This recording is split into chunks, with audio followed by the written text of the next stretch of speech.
Hello and welcome back to the Premier Injuries channel. This is our first live stream of the 2022-23 season. I mean, there's so much exciting stuff to go through, and if people have been following the channel through the pre-season period, we've done so much amazing content as well, so check that out if you've got a bit of spare time. I mean, we talked to StatsBomb, we've talked to some team experts, Tottenham, West Ham, Manchester United. We've got an Arsenal one coming up soon. We've got Fulham. We've got Nottingham Forest. I mean, there's still a lot of good content to come out, Ben. But yeah, you've been absent for a little while, Ben. People have been asking where you are. So how are you doing? Where have you been? Yeah, look, outstanding pre-season from yourself, Jason. Lots of great work, lots of hard work you've been putting in behind the scenes, as always. So I'd like to commend you for that and thank you very much. So most of those previews, if not all, I think have taken place by your good self. And look, we've seen some great numbers there. So by all means, check those out. And for me, well, it's always a good opportunity to spend a little bit of time with the family. So I've had a couple of holidays thrown in, a little bit of work, of course, and never too far away. Always keeping on top of the injury data. Just because a season isn't underway yet doesn't mean that those injuries aren't cropping up in friendlies, behind closed doors games, training. But you know, the focus shifts now to game week 1 and Friday, when Arsenal obviously take on Crystal Palace. But I'm doing good. I'm a little bit sore. In fact, no, I'm a lot sore. We'll probably touch upon that maybe at some point during this interview. I'll tell you as to the reasons why. So I'm just trying to get through each day as I possibly best as way as I can. And yeah, look, really looking forward to, like I say, getting these live Q&As underway, these recordings ahead of game week 1. And well, look, we should be back in the groove as we were last season from this point onwards. Well, I think, you've nicely brought us onto it. First and foremost, we have to say congratulations to the Lionesses, European champions. It was fantastic to watch yesterday and we really enjoyed that. And actually some of the content that we have done over the pre-season as well applies to that as well, especially in terms of head injuries. People can check out the Reason interview and headbands and things to do with that in terms of dementia, concussion, subconcussion, and how it affects women sports people in general more so than that. But yeah, we've got European champions in England, but Ben, you are a world champion. You're a world record holder now. I mean, talk us through that quickly. Very quickly. I'm an unofficial world record holder of the 120k or kg tire flip distance covered. There was a team of 6 of us involved in a 12-hour stint on Saturday, which basically amounted to how many times you could flip that 120 kg tire. And now the previous record was 10.25 kilometers. We actually surpassed that by around about 10 and a half hours ish. And we managed to push past, I don't know the official distance as has been recorded, yes, but it was well over 11 kilometers. Not something that I would advocate to anyone to try. It is an absolutely brutal challenge. In terms of, I've never done anything before. I've done a lot of challenges, but in terms of full body aching and pain, nothing compares to this. Basically from the ankles all the way up to the neck and everything in between, even my fingers are an absolute bits. So look, nice to get a world record on a belt. Hopefully we'll be in the this Christmas edition of the Guinness Book of Records, and we might have our name up in lights if somebody doesn't break it before then, of course. Well, that's really exciting, and we will keep people up to date about that. But people are obviously today tuning in to find out all about the injury news. So just before we get started in terms of our analysis, if you have specific questions about players, teams, whatever you want to know, this is the time. We'll be updating you through the week as well, so don't worry too much. But starting off, Ben, where do you want to start? Do you want to go alphabetically? I mean, obviously, I'm quite upset because AFC Bournemouth usurp Arsenal at the top of the Premier League table for now. I mean, is there any news around the newly promoted side? Yeah, they've got a couple of sort of big injuries, I would presume, given the fact that they're a very small squad. Two of their incoming players, first in Ryan Fredericks, he has a bit of a calf issue. Now, Scott Parker believes that it isn't serious. He is back out on the grass, but it's likely to keep him out of game week 1. So that's a big disappointment. And also Joe Rothwell, he's their big, so am I saying, I think he was on a free transfer there from Blackburn Rovers. Now he's had a slight setback in terms of a thigh, a quad problem. Now we don't have a definitive timeline on that, but again, we're certainly out of game week 1, and that maybe could extend a little bit longer, depending on the outcome of those scan results. The first one came back, it was maybe a little bit inconclusive, so he will be rescanned again. But like I say, it's likely to be more than just a week or two with that one, unfortunately. Turning our attention then to my club, Arsenal. I mean, there's quite a few stories there kind of shaping the team already. I think two of the biggest names that have injury problems are Kieran Tierney and Tomiyasu. So what's the kind of situation there? And then maybe others are in and around the team. Yeah, of course, those two players are carrying over problems from last season. Tierney picked up that knee issue while representing Scotland, and I think it was a Euro qualifying game, or certainly a World Cup qualifying game that it was. Had surgery, progressing really well and getting involved in aspects of training, but again, no minutes under his belt. It's going to be very difficult for him to be realistically pushing certainly for a start, and maybe even that squad ahead of that Crystal Palace match. But like I say, the good news is he is well on that road to recovery. And the same with Tomiyasu. Well-documented injury problems since arriving at the club. He had that great start, lots of minutes, and then it all sort of come tumbling down at the start of the year when Arsenal were playing Liverpool in the Carabao Cup, and he was risked maybe unnecessarily by Mikel Arteta. Had another setback and hasn't really recovered. This latest issue being a hamstring problem. Again, he's out on the training pitches. Mikel Arteta likes to play these injuries down. Small, minor, slight, but let's not forget we're still talking 2 to 3 months down the line with some of these injuries. So, again, realistically, in terms of even if he is out on the training pitches, he has missed out a lot in those, non-competitive games. There is definitely going to be a lack of sharpness, and particularly with Tomiyasu, given his problems throughout 2022, he's not a player that you're going to want to throw in there too early and take too many chances on. And with those two as well, with the type of injuries that they've had, there's always that risk or high risk of re-injury. Do you think that the fact that the team have brought in the likes of Zinchenko in there, they might be treated more conservatively this season? So maybe their slots in the team, Tomiyasu and Tierney, they're not as settled as they were last season. And in terms of maybe FPL assets, factor that into your thinking. Yeah, absolutely. I mean, particularly with Tomiyasu, like I say, when he first arrived at the club, he was thrown straight in there, and there was only 2 outfield players who actually played more minutes, competitive minutes in the league than him during that period of his team. And, as we always know, when people arrive or players arrive into the Premier League, there is a period of adaptation. Doesn't matter who you are and where you come from. The Premier League in itself is a unique beast in terms of distance covered, in terms of intensity. So there's a lot of demands placed upon the player. And then ultimately, like I say, he had that initial setback, and then it had a bit of a domino effect. He was always playing catch up. The Arsenal squad in itself was a little bit threadbare. Mikel Arteta maybe had players that he didn't entirely trust. And like I say, it was maybe risked or used when maybe, in hindsight, it would have been better to have let him recover a little bit longer. So that's certainly a player that you want to keep an eye on. Tierney, he's a little bit more adjusted to playing at the Premier League. This latest setback, the knee problem, not as much of a concern as maybe, those recurring sort of muscular issues and soft tissue problems. So he's one that hopefully, when he comes in, he can be pushed that little bit harder and utilised more by Mikel Arteta. So it's certainly that Tomiyasu one that I would be a little bit wary of. Now, I don't want to skip Villa, but I think it's only Courtney House that has an injury problem there. So do you want to move straight on to Brentford then, Ben? Yeah, I mean, again, we're talking some carries over from last season.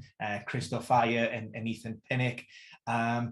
Players who haven't had a great deal of involvement during that pre-season program. So, when we're looking from May to July, coming into August, 2.5, 3 months, it's always going to be difficult, to come into that game week one period, fresh and firing and on full fitness. So, that will be managed there by the club. And I don't really see those players being maybe a major part during those early game weeks. Moving on to the Seagulls of Brighton. They've only got 2 people out at the moment, Jakob Moda and Alexis McAllister. Yeah, I mean, Mulder's been one that, that's nothing new to the injury table. He ruptured his ACL, as well as, those secondary problems involved in and around that joint as well. He's actually just had a second surgical procedure on that knee. So, there was always going to be a bit of a stretch for him to be involved in the World Cup in Qatar for Poland towards the end of this year.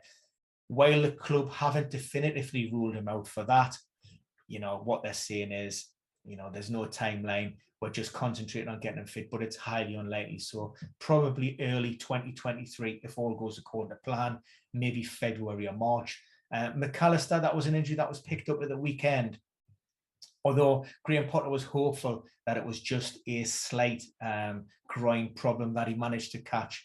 He was forced off during that 5-1 win over Espanyol. So in terms of getting these players ready for game week one, although they did need to be assessed after the weekend, only Jakob Mulder at this point in time is the only player that's definitely ruled out. Right, so interrupting the alphabetized version that we're doing here, Emmanuel has asked us the question about Ivan Perisic. He said, will he start for Spurs? I mean, this is like $1 million question. I think the problem with Spurs assets, and just to remind Emmanuel and everybody once again, you can check out our tactical analysis of what Spurs should play like this season with Chris Miller from the Extra Inch podcast. That's one of the videos that we did. And Chris Miller kind of reflected what has been written a lot about Spurs, going into this season. They've got a lot of wing backs because Conte loves that sort of style. So Perisic, maybe he will start, but is he secure through the season? I don't know. But Ben, you're the one that can answer. Will he start? Will he play game week one? Or is it still up in the air? This is a big call. And again, I'm just going on opinion. And when we're talking about predicted lineups for game week one, and it's not about whether a player is available or on the sidelines. So this will come down to Conte. And what we're trying to second guess that manager. And what we know of Conte, he likes his players in tip-top condition. The demands that he puts on his players physically, first and foremost, before they even kick a ball is, you need to go out and you need to deliver 100% at my intensity. Otherwise, you're not going to be considered. Perisic has had that calf issue that carried over from Inter Milan. I think he picked up, maybe he's up on the last game of the season. Therefore, his minutes during that pre-season program, they haven't been massive. So that's my slight concern. So maybe my thinking heading into game week one at this point is it could be Sessegnon that gets the nod, based just purely on that little bit of sharpness, that little bit of freshness. But things can change. We heard from Eddie Howe at the weekend. He said, look, we still have a number of training sessions to go. It's up to those players to prove to me, to themselves, where they are in terms of their fitness. We've seen all of the games now. We've seen what they can produce. Let's see what happens in these last few sessions, and then we will pick a team, around that. So while teams may have 6, 7, 8 players locked in, there are always going to be 2, 3, or 4 positions that are potentially up for grabs. And that's definitely one that's, you're going to have 2 players most definitely vying for that starting berth on the left-hand side. Abdallah has moved the questions onto Leon Bailey. Will he be starting for Steven Gerrard's team? He's a guy that certainly showed a lot of potential. I remember when he burst onto the scene, really for me in his Villa career, I think it was against Everton, where he came off the bench, he scored 2, looked absolutely superb, scored a cracking goal, and then he was forced off. And again, those injuries have hampered him throughout his first season at Villa. And I must admit, I'm not a big follower of all of those pre-season games. I try not to get caught up too much into performances. For me, this is just an extension of their training sessions. Maybe the last game, or certainly the last 2 games, you start to maybe stand up and take serious note. Leon Bailey is definitely a player that, if he can remain fit, will be a big asset to that Villa team. And I think he can contribute a lot. And yeah, it's really just a big question about, can we keep him fit? I understand from what he's done so far that he is in pole position to have a starting berth within that 11.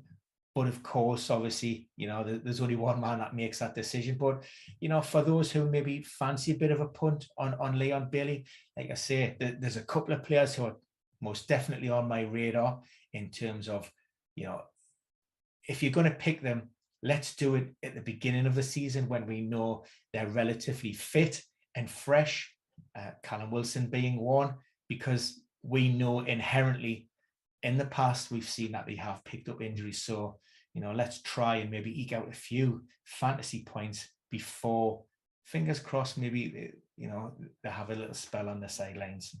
I think as well, in terms of, from my aspect, the tactical analysis of the team, what I don't like with the Leon Bailey pick is it's not certain that he'll play. But what I do like is, and I'm sure Steven Gerrard is well aware of this in terms of looking at the numbers, Leon Bailey could add something that Aston Villa have lacked. So last season, they struggled to create big chances. They struggled to score goals. And that was one of probably the biggest problems that Steven Gerrard had during his time. Fantastic defensive turnaround of the team. But then they struggled in front of goal. And kind of looking into, the data of Villa, they struggled with dribbles, which is something Leon Bailey was good at. Let's move it, though, on to who do you want to bring up next then? I think Chelsea, they've got a pretty clear back room, don't they? The fitness staff will be happy about that.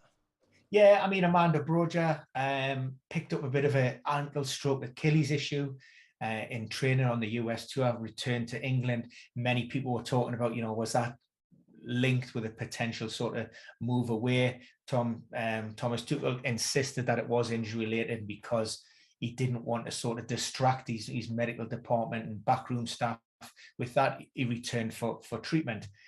Whether he remains at the club, only time will tell. Timo Werner, ongoing hamstring issues as well. They have hampered him a little bit. He's a player that apparently is linked to Newcastle and maybe expressed a little bit of an interest in. I think, I think he would be open to a move as well, potentially. But, it's all hearsay. It's all rumour. Like I say, in terms of where we're at this moment in time, that hamstring is the cause of a little bit of concern. We've seen Ross Barkley back on the training pitches as well. He has had a little bit of an injury, but he's not a player that we would expect to feature heavily within that Chelsea first team. Palace were one of the best teams for their, fitness last season. Michael Olise is probably the big standout, though. I mean, just quickly on him, Ben, because we're going to discuss Palace injuries, he's kind of struggled with fitness since joining. Could he break out this season because he's got such amazing underlying numbers, or will injuries kind of prevent that once again? Yeah, he's a player with lots of potential. He has impressed in glimpses, but again, he has had these few injury issues, particularly towards the back end of last season. And the current problem sort of stretches over from his involvement with the French under-21 team. It's an inflammatory response due to stress, overworked, overload. And that's why it's always difficult to put a little bit of a time frame on that. It was hoped that the player would go away, have some rest, return in pre-season, and then he'll be to sort of carry on as normal. that's been heavily disrupted again. So we always talk about this cornerstone of training will set you up for the rest of the campaign. And if you miss out, at any point during this period, it will, or it certainly can impact on you for the rest of the campaign.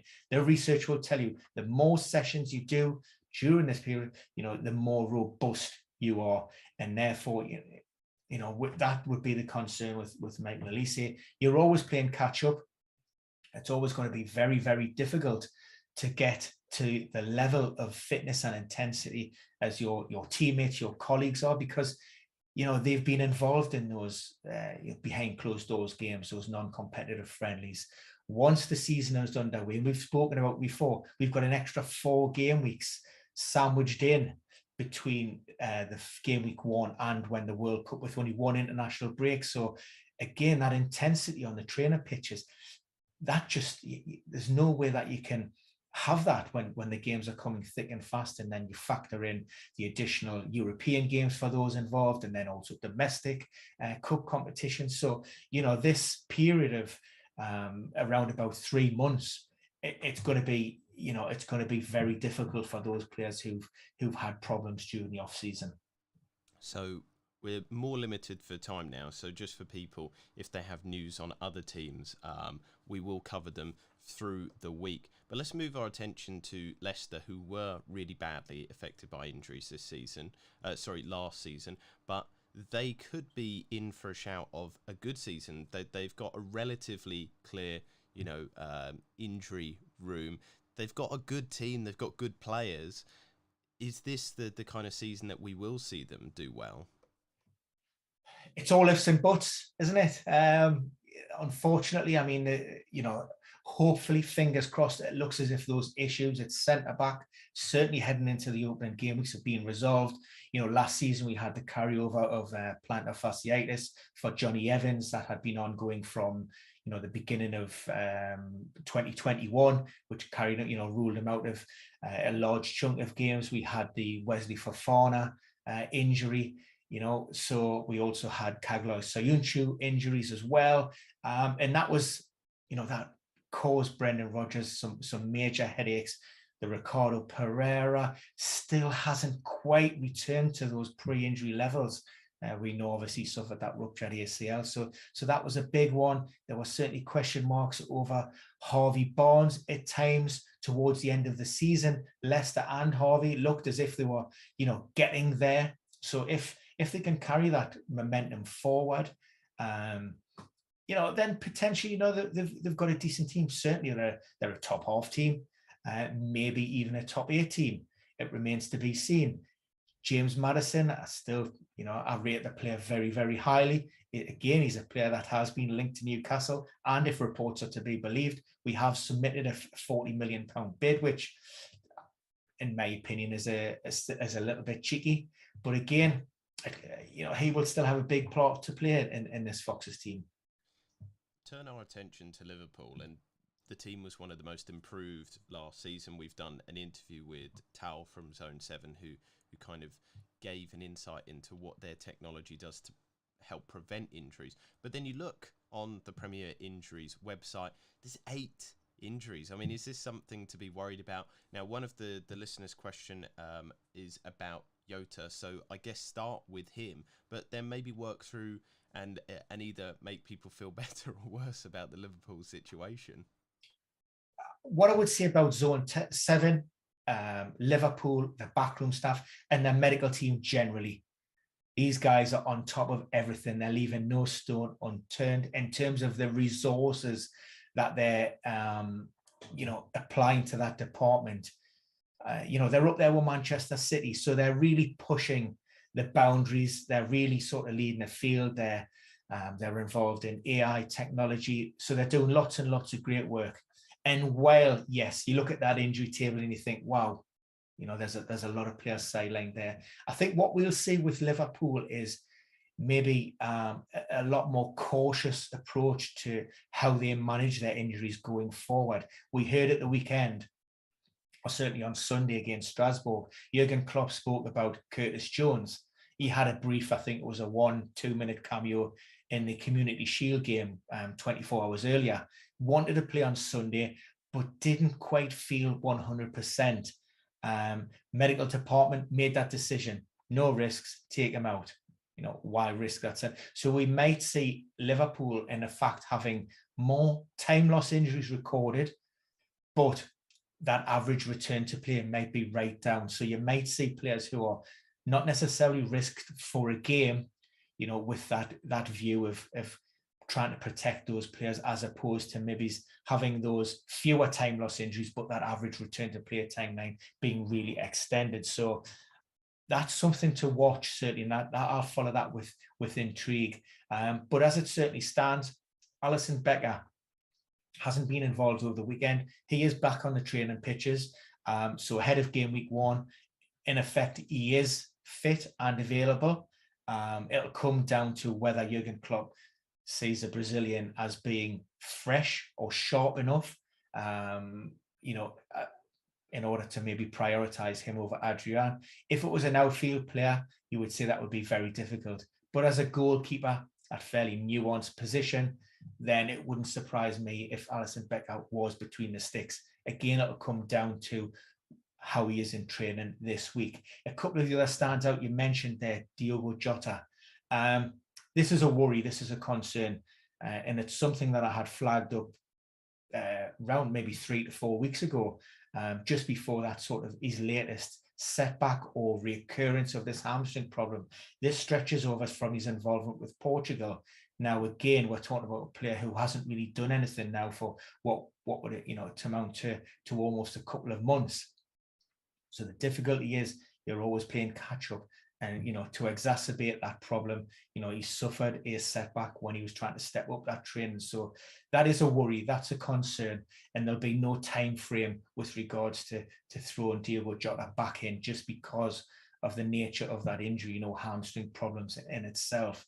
They're the headline grabber. They're the ones you worry about, because when you're talking about players with quick, sharp, intense, explosive movements, those sprinters injuries, there's a lot of force going through those hamstrings, those quads, which is why, we see high re-injury and recurrence rates with those. So for the moment, at least, I would forget about Diogo Jota, because even if he is pushing towards the cusp of a first team return, he isn't going to have that sharpness, and I wouldn't expect Jurgen Klopp to be giving him many minutes. Elsewhere within that team, no major worries, really. Naby Keita missed out on Sunday due to illness. Should be fine. I think Liverpool play Fulham. Ibrahima Konate, he came off just before the hour mark on Sunday. Again, Jurgen Klopp thinks that they've probably caught it before anything too serious has happened. He will have a scan. But if you're looking at that centre-back spot anyway, you can probably surmise that we're looking at Van Dijk and maybe Joel Matip. Alex Oxlade-Chamberlain, again, that's a worry. That's a serious, what's reported as a serious hamstring issue. But again, he's not somebody that Jurgen Klopp will want to rely on for a regular starting berth in that Liverpool team. If I recall correctly off the top of my head, we're talking about a player who hasn't played more than 20 Premier League games, I think, since his time, maybe he's in his early Arsenal career, or even maybe going back to Southampton. So, again, he's more of a backup first team squad player that would maybe be involved in those league games on occasions, or certainly domestic cup competition. And elsewhere within that team, there's nobody really of note. Kelleher, he picked up an issue playing for Ireland back in June. That was hoped that groin issue that flared up would subside during that time off, return to the training pitches. Again, he's had a bit of a setback. So we're maybe looking towards mid to late August for that. But like I say, there's at least one goalkeeper ahead of him in terms of that pecking order for Liverpool. So the only injury at the moment for Manchester City is Laporte. So what's the latest on that? And I guess that means Diaz, Stones, Aki, they're all in with a shout for being starters. Yeah, the Laporte injury was that basically came about towards the end of last season. I don't recall the game. It was a nasty challenge, and we thought it was potentially season ending at that point. But given the injuries that Pep had elsewhere and you've just referenced two of them: Ruben Diaz hamstring problem, John Stones injury. Laporte soldiered on. Got patched up and seen out the season, much to the detriment of his. He's willing to put himself on the line and sacrifice his own fitness, because ultimately that injury required a little bit of surgery. That surgery to the MCL, that's going to keep him out certainly for the remainder of August, and we're hoping for a return to join the first team at some point in September. So yeah, you're looking at the likes of your Diaz and your Stones for that centre-half pairing. Manchester United, they had the fourth worst injuries per 1k minutes played last season, but they're starting the season in relatively good form. Of the first team starters, basically only Jadon Sancho, and that was illness, wasn't it? So do you expect him to be back game week 1? Yeah, I mean, he was with the squad on Saturday. He was due to take part on Saturday morning. He reported that he wasn't feeling 100%, a little bit unwell. So again, the decision not to involve him in the team was taken. At this point, there's nothing to suggest that it's COVID or it's anything too serious. So again, he's something that a player who has had a very good preseason, that I firmly expect him to be fit and available for game week 1. Now, just before we get on to the last team, and like we said to everybody, we're a little bit pushed for time now, so we will cover other teams through the week, and obviously just before deadline as well, we always have our special information on that. But we do have a couple of questions here for you, Ben. So, Sinisterra injury, will he be back for Leeds? Who? the This is live. I can't be saying that when I'm live. Who we're talking about here? The Leeds player Sinisterra. Maybe I've pronounced it wrong. Sinisterra, right? Luis Fernando Sinisterra. Look, thigh problem. Hopefully, again, there are no guarantees with this. How many times do I keep on repeating myself? That period of adaptation, that intensity, coming into a new environment, all of these are influencing factors on player and availability and how they perform on and off the pitch. So again, it's something that we don't believe is too serious at this point. There are no guarantees at this point whether he'll be ready for game week 1. I'm hoping to maybe have an update. We will be having these hopefully live updates every day in the build-up to the FPL deadline. So maybe an update on Tuesday or Wednesday with regards to that. I'll try to have something definitive in terms of his availability for you. There you go, Eddie. So make sure to tune in the next few days. We'll try our best with that. We always do. Mohammed has asked, will Doherty start for Spurs? We are going to talk about Spurs in a second. I guess let's start up the discussions on Doherty. Well, I mean, in terms of starting, in terms of fitness, look, Matt Doherty is there or thereabouts. Again, injury curtailed his season. We were hoping for a return for Ireland, maybe in those qualifying games. That didn't happen. But in terms of his Tottenham performance, he has been training and he puts himself in the frame with Antonio Conte. But, when it comes to that starting 11, I mean, Jason, maybe you're even more well-placed in terms of your input on whether you feel that he's going to start in that team. I think it's those, for me, and this is just Tottenham players, right and left flanks, aren't necessarily players that I'd want to touch, because what I see is there's not a great deal of difference between those 4 players who are vying for places, and Antonio Conte may want to rotate around league fixtures in terms of heavily congested areas and around European and around domestic cup duties. So I would maybe, for me, it's an avoid early days to see who he sees as that go-to in the league and those who he thinks maybe will better support maybe in and around that when those others need a rest.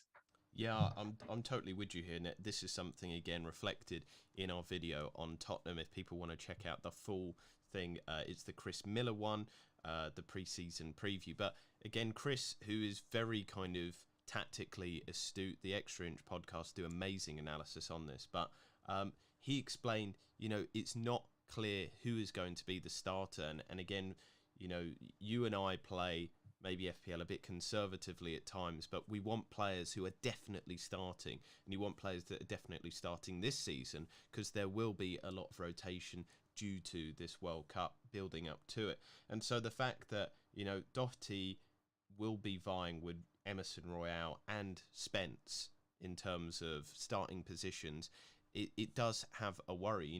Tottenham bought Spence for a reason. Doherty played really, really well under Conte. He looked fantastic, but it's this question of, will he start week in, week out? The ones who are kind of certain starters are the likes of Dyer and Romero, but then they don't have that attacking potential. So it's a good question. It's $1 million question, but we probably won't know the answer. And probably Chris said himself that probably one of them will be the cup wing back, one of them will be the league wing back, but we literally don't know until the season starts. Just kind of looking through any last questions here. We've covered Tottenham, I think, apart from the fact that Richarlison is banned for the first game. But apart from that, Oliver Skipp, is he going to be back? Look, there was a lot of talk and there was an outcry, with regards to Oliver Skipp and injury prone and injury ravaged and so on and so forth. Following that, we know that his season effectively ended around about sort of January, I think it was, and then went to the US for surgery on that pelvic issue to be addressed. Prior to that, there are very few time loss reported injuries against Oliver Skipp. This latest setback, foot problem, he has been back on the training pitches. Nothing too serious. So again, that sort of hopefully puts him in the frame for game week 1. Unfortunately, don't think he was involved at the weekend against Roma, if I've got that right. I'm sure I double checked that one. And for me, that's always a slight concern, because 7 days before the big kickoff, I would be expecting managers to more or less have that confirmed starting 11, out there and hoping to gel. But this season as well, I certainly noticed at Newcastle, there was still a few surprises thrown in that lineup. We had a game on Friday night against Atalanta, and then we played Bilbao on the Saturday.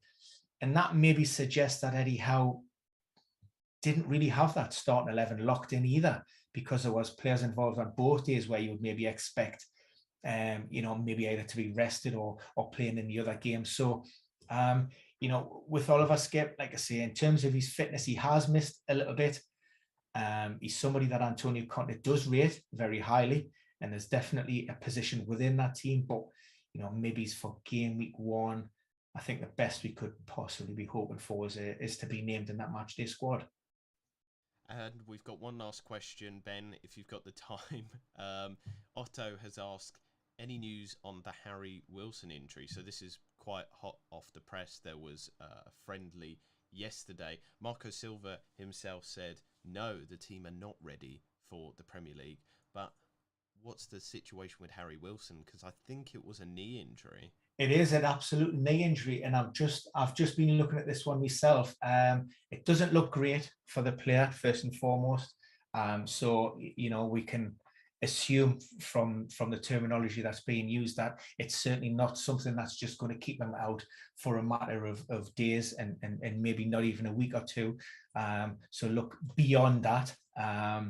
So we'll just have to wait and see. The club will update ahead of that. He sustained that injury in a behind closed doors friendly against Villarreal. And of course, when you're talking about a pretty threadbare squad as it is, you can ill afford to lose, some of any players, never mind somebody of the ilk and the caliber of Harry Wilson. So, yeah, it's going to be difficult for Marco Silva for this one. But we're certainly looking at, I would say, maybe months as opposed to certainly days or weeks with that one. Well, we will keep everybody up to date with that as well, because we don't like rumour, we don't like misinformation here. So when we know that, we will probably release a video or something on stream to kind of give more details on that. But for now, for today, that is the end of the video. I think we've spent a bit more time than we wanted to, but we're getting back into it. This is like pre-season for us as well, but for our brains. It was great to be back on answering everybody's questions. Do like the video, do share it with everybody, and get, you know, your friends, everybody that's playing FPL that you know, to engage with the channel, just so that they're up to date with all the injuries, so that they don't make any mistakes in that vital kind of game week 1 team draft. But for now, we're going to wish you the best of luck, the best of health, and we're looking forward to seeing you interact with us through the week as we build up for game week 1. Very exciting, isn't it, Ben? Cannot wait, Jason. You know, there's part of me, it's just flown over. You know, when we finished at the back end of June, we had game week 39, and then we've done the data dump, and I was really looking forward to having some time off, refresh, recharge the batteries. Here we are. Is there any better feeling in that build-up to game week 1 and discussing your teams and looking at drafts and, you know, thinking about the possibilities and dreaming? I can at least dream of winning FPL for 1 week. Well, we're gonna release your team video as well later in the week, so people can keep their eyes peeled for